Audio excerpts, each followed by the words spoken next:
안녕하십니까. 알고 먹으면 더 재밌다 장백준입니다. 여러분 중화요리 다들 좋아하시나요? 제 주변에선 중화요리 안 좋아하는 사람 못 본 것 같은데요. 오늘날 우리가 먹는 중화요리들은 원조 중식과의 형태가 달라져서 한국식으로 변형되었다는 사실, 요즘 아주 유명한 사실이죠. 우리나라뿐만 아니라 미국과 일본 같은 데에도 그 나라만의 중화요리가 존재할 정도로 중국 음식들은 널리 퍼져서 저마다의 나라에 맞게 발전해 왔습니다. 그런데 우리는 이런 중화요리는 알아도 이 중화요리들의 뿌리가 되는 원조 중식들에 대해서는 잘 접해보지 못하는 게 일반적인데요. 그래서 정확히 어떤 요리가 어떤 요리에서 나왔는지 자세히 알고 계시지는 못할 겁니다. 오늘은 세 가지 중식을 하면서 이 요리가 어떤 요리로 파생되었는지 한번 알아보도록 해요. 우리에게 가장 친숙한 중화요리는 역시 짜장면이겠죠. 짜장면의 원조가 되는 요리는 작장면인데요. 중국어로 발음하면 炸酱面 이렇게 짜장면이랑 이름이 비슷하다는 걸 알 수 있습니다. 작장면의 작장은 장을 볶거나 튀긴다는 뜻인데요. 장에다가 고기와 재료를 넣고 볶아서 만든 소스를 면 위에 올려 먹는 거죠. 간짜장의 제조 방식이랑 똑같죠. 원래 우리가 먹는 짜장은 현재 먹는 일반 짜장보다 춘장을 따로 볶아서 만드는 간짜장의 방식이 먼저였다고 하는데요. 작장면의 영향을 많이 받았다는 것을 알 수 있는 대목이기도 하죠. 비주얼도 비슷하고 제조 방식도 비슷한데 그럼 차이는 어디에서 날까요? 제일 우선적으로는 장에서 차이가 나는데요. 작장면은 이 천면장이라는 걸 사용합니다. 이 천면장은 중국식 된장의 일종인데요. 작장면에 사용되는 장은 이것저것 섞어서 사용하기도 하는데 기본적으로 이 천면장을 사용하더라고요. 짜장에 사용되는 춘장과 비교해보면 일단 굉장히 묽다는 게 눈에 띄고요. 색깔은 갈색빛에 가깝다는 것도 눈에 띕니다. 냄새는 역시 콩으로 만든 장이다 보니까 된장의 냄새를 가지고 있고요. 맛은 일반 된장보다 살짝 달달하긴 하지만 춘장보다는 좀 덜 단 느낌이고 짠맛이 굉장히 강했습니다. 작장면은 기본적으로 돼지고기를 사용하는데요. 등심을 많이 사용하는 것 같은데 저는 목살로 준비했습니다. 고기는 기본적으로 다 잘게 잘라서 볶아주더라고요. 저도 현지 레시피에 최대한 가깝게 하기 위해서 고기를 잘게 다져줬고요. 추가로 들어갈 채소는 양파와 파를 준비했습니다. 제가 확인한 현지 레시피들에는 채소도 넣는 게 다 제각각이라서 취향에 맞는 채소를 넣고 볶는 게 답인 것 같더라고요. 저는 양파랑 대파를 다져서 준비했습니다. 먼저 고기를 볶아줄 건데요. 고기의 기름을 빼주면서 먼저 고기를 볶아줄 거고요. 기름이 어느 정도 나와줬으면은 채소들도 넣고 볶아주겠습니다. 양파가 투명할 때까지만 볶아준 뒤에 진간장 1테이블스푼, 맛술 1테이블스푼, 그리고 천면장 저는 4스푼 정도 넣었고요. 이게 춘장에 비해서 짜다 보니까 그거를 감안해서 넣어주세요. 맛을 끌어내기 위해서 미연을 2티스푼, 설탕을 2티스푼 넣었습니다. 과정이 정말 간짜장이랑 비슷하죠? 그리고 면은 중화면으로 준비했고요. 현지에서 사용하는 면이랑은 조금 다를 수 있는데 그래도 중국 요리랑은 잘 어울릴 거라 생각해서 준비했습니다. 그리고 면 위에 고명이 올라갈 건데 저는 대파를 준비했습니다. 대파를 채 썰어서 준비해주시면 되겠습니다. 고명의 종류는 정말 가지각색이더라고요. 현지에서는 뭐 오이도 넣고 고수도 넣고 여러가지 넣어서 먹던데 취향이 맞는 채소로 고명을 준비해주세요. 소스를 계속 볶다 보면은 이렇게 소스가 되직해지는데 이 정도가 딱 좋은 농도입니다. 면을 찬물에 잘 씻어서 면 위에 소스와 고명을 얹어주면 완성입니다. 고명은 오이를 제일 많이 쓰던데 제가 오이를 못 먹어가지고 오이는 CG 처리하겠습니다. 비주얼은 어느 정도 짜장면이랑 비슷하죠. 소스가 되직한 편이라서 면을 비비기 어려운 구조로 되어 있는데요. 이게 구석구석 면을 비벼 먹는 편이 아니라 적당히 소스만 묻혀가지고 먹는 느낌이더라고요.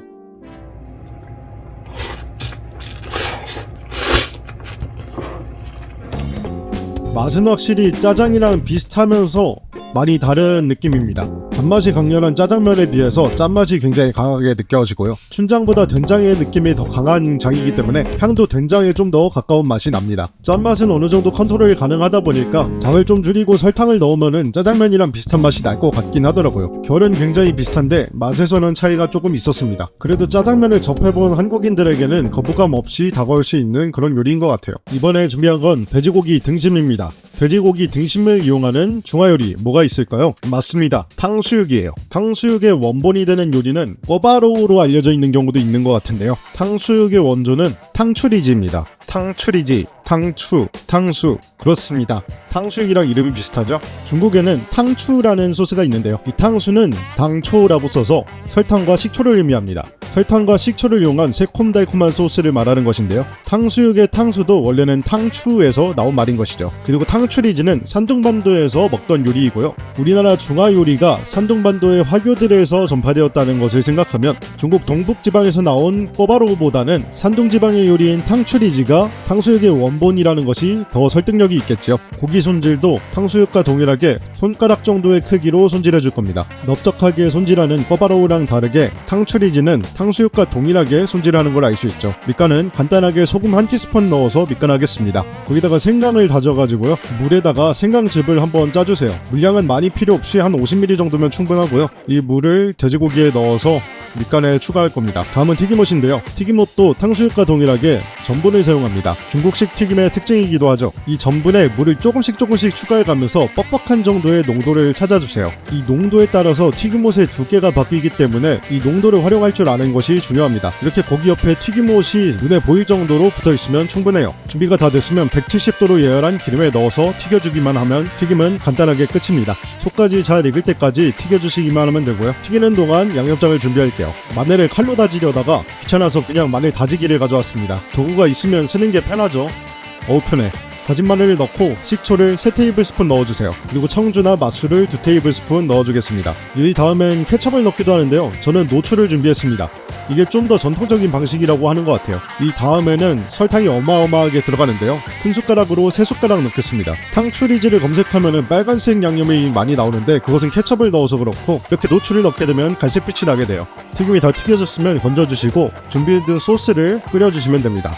적당히 보글보글 끓어오르면은 전분물을 풀어서 농도를 조금 잡아주세요. 어느 정도 농도가 나오면 튀겨졌던 돼지고기를 넣고 한번 섞어주시면 됩니다. 탕수육 부먹찍먹 논란이 있잖아요. 거기서 항상 나오는 얘기가 탕수육은 원래 복먹이라 그러는데, 이렇게 원조 탕추리지도 볶아서 먹는 게 기본이네요. 이렇게 소스가 골고루 섞여 들어갔으면 혀가 되지 않게 살짝 식혀서 맛있게 드시면 되겠습니다. 저도 한 입 먹어보겠습니다.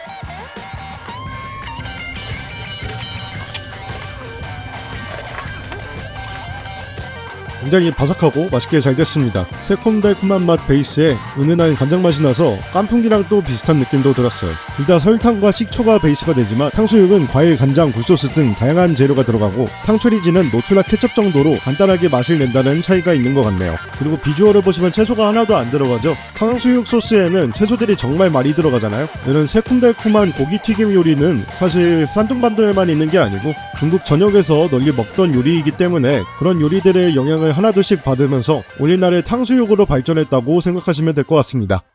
자, 이번에 할 요리는 이것인데요. 이거는 어떤 요리의 원형일까요? 잘 떠오르는 게 없죠? 이것은 라조기의 원형이 되는 라쯔지라는 요리입니다. 아마 오늘 소개드린 요리들 중에서 가장 원본이랑 생김새가 다르지 않을까 싶은데요. 중국 현지 레시피들을 찾아봤는데요. 우리나라에서도 구할 수 있는 재료들로 만들 수 있겠더라고요. 먼저 닭고기 요리니까 닭고기부터 준비해야겠죠. 저는 닭 정육을 준비했는데요. 중국 현지 레시피들 중에서 좀 빡센 레시피들을 보니까 아예 갓 잡은 닭을 뼈째 토막 내가지고 피를 빼가지고 사용하더라고요. 저희는 그렇게까지는 할 수는 없으니까 닭 정육으로 준비했고요. 그리고 이 어마무시하게 고추가 많이 올라가는 비주얼에 맞게 건고추를 준비했습니다. 베트남 건고추를 준비했어요. 다들 알다시피 베트남 고추가 굉장히 맵잖아요. 그러다 보니까 나중에 이 고추를 직접 먹지는 못하겠더라고요. 고추까지 먹고 싶으신 분은 좀 덜 매운 고추로 준비해 주시면 되겠습니다. 이렇게 정육을 사용하는 레시피들도 고기를 꽤 잘게 자르더라고요. 저도 똑같이 불편하지 않을 정도의 작은 크기로만 잘라줬고요. 이 닭에다가 소금이랑 후추 간 정도만 해줄 거예요. 소금 한 티스푼, 후추는 취향껏 넣어주시면 되겠습니다. 전분을 넣는 레시피가 있고 아닌 레시피도 있는데요. 저는 닭 다리살 400g 정도에 계량컵 2분의 1컵 정도의 감자전분을 넣었습니다. 튀김옷을 두껍게 형성하는 게 목적이 아니고 적당히 바삭함을 추가해줄 정도만 넣어줄 겁니다. 이렇게 전분을 묻힌 듯 안 묻힌 듯 준비해줬고요.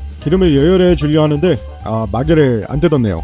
마개까지 제거해주고 기름을 170도까지 예열해주겠습니다. 그리고 마늘과 생강을 준비해줄 겁니다. 둘 다 다져서 준비해주세요. 그리고 사천 요리에 빠질 수 없는 화자오인데요. 마라에 굉장히 많이 들어가는 향신료죠. 이 라쯔지도 사천 요리이다 보니까 화자오를 많이 사용합니다. 이제 예열이 끝난 기름에 닭고기를 넣고 튀겨주시면 되겠습니다. 하나하나 넣다가 인내심이 부족해서 결국 그냥 다 쏟아 넣어버렸어요. 적당히 익을 때까지만 튀겨주시면 됩니다. 적당히 튀겨지면은 건져주시고요. 웬만하면 채반에 받쳐서 기름이 빠지도록 기다려주세요. 새로운 팬에 기름을 두르고 준비해둔 건고추를 넣어주겠습니다. 저는 센 불로 촬영하면서 하다가 좀 오버쿡이 됐는데 여러분 중불로 하시거나 해서 웬만하면 고추의 검은 색깔이 잘 안 들도록 해서 준비해주세요. 이제 준비해둔 화자오, 생강, 마늘을 넣고 한번 볶아주시면 되는데요. 마늘과 생강이 타지 않을 정도만 볶고 치킨을 넣어서 마무리로 한번 다시 볶아주면 완성입니다. 비주얼은 그럴싸하게 잘 나온 것 같아요. 고추가 오버쿡이 된 게 좀 아쉽긴 한데 어쩔 수 없죠. 한 입 먹어보겠습니다. 한 입 먹어봤는데 굉장히 허전했어요. 그래서 생각했는데 간을 하나도 안 했어요. 그러니까 허전하지.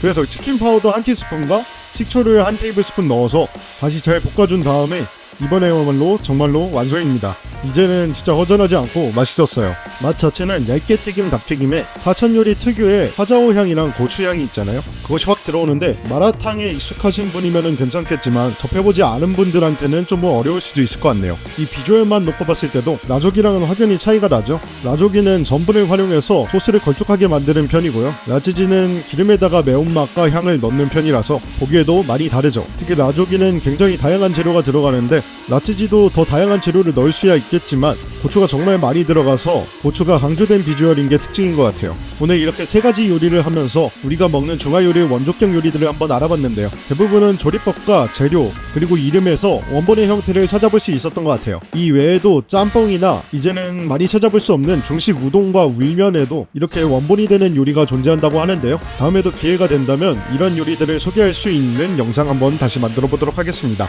알고 먹으면 더 재밌다. 장백준이었습니다. 감사합니다.